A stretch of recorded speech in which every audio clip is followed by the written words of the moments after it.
Live कॉन्सर्टमध्ये ड्रगचा overdose घेतल्यानं 2 विद्यार्थ्यांचा दुर्दैवी मृत्यू. मुंबईतल्या गोरेगावमधली घटना. मृत तरुण आणि तरुणी MBAचे विद्यार्थी असल्याची माहिती.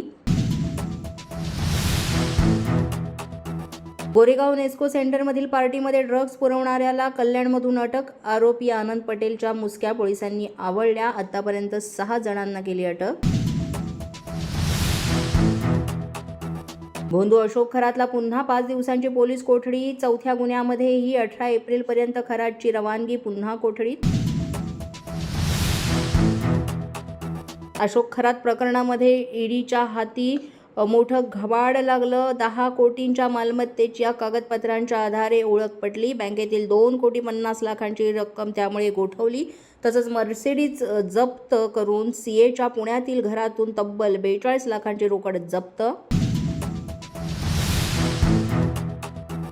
भोंदू खरात प्रकरणामध्ये ईडीची राहतामधील समता पतसंस्थेमध्ये तब्बल 12 तास चौकशी छापेमारी करण्यात आली असून इथे 100 खात्यांची कागदपत्र सोबत नेल्याची माहिती. त्र्यंबकेश्वर संस्थानाचे विश्वस्त पुरुषोत्तम कडलगला अटक. महादेवाच्या दर्शनाच्या संबंधी काळाबाजार प्रकरणी त्र्यंबकेश्वर पोलिसांची कारवाई. 2 दिवसांपूर्वी कडलगच्या पुतण्याविरोधात करण्यात आला होता गुन्हा दाखल.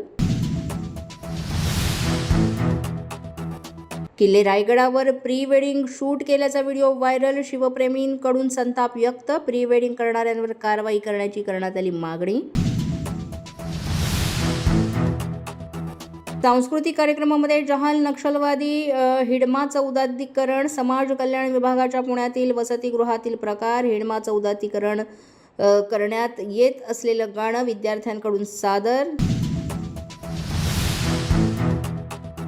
धाराशिव शहरामध्ये घरभाड्याच्या वादातून एका 65 वर्षीय वृद्धाला कोयत्यानं मारहाण. भाडं मागितल्यानं कोयत्यानं जीवघेणा हल्ला. घरमालक गंभीर जखमी. भाडेकरू आरोपीला अटक. अमेरिका इराणमध्ये चर्चेची दुसरी फेरी लवकरच. गुरुवारपर्यंत चर्चेची फेरी होण्याची शक्यता. इराण चर्चेसाठी अत्यंत उत्सुक. ट्रम्प यांचा दावा. पोलीस माझा न्यूजच्या बातमीपत्रात आज इतकंच. तुम्हाला आमचं बातमीपत्र कसं वाटतंय याबाबत अवश्य अभिप्राय कळवा. यासाठी पोलीस माझा न्यूजचं YouTube चॅनल सबस्क्राईब करा. तसंच आमचं फेसबुक, इंस्टाग्राम आणि ट्विटर अकाउंट फॉलो करा. अधिक माहितीसाठी आमच्या www.policemazhanews.com या वेबसाईटला भेट द्या. आमचे अधिकृत प्रतिनिधी व्हायचं असेल तर स्क्रीनवर दिलेल्या क्रमांकांवर आजच संपर्क साधा.